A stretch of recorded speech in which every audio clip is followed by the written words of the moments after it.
how to restore deleted contacts on iPhone.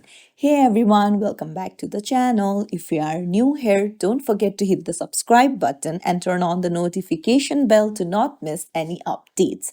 So it's really simple to restore your deleted contacts if you have backed up your contacts to iCloud. So make sure that your backup exists and then open up a browser, head over to Safari or any other and go to iCloud.com.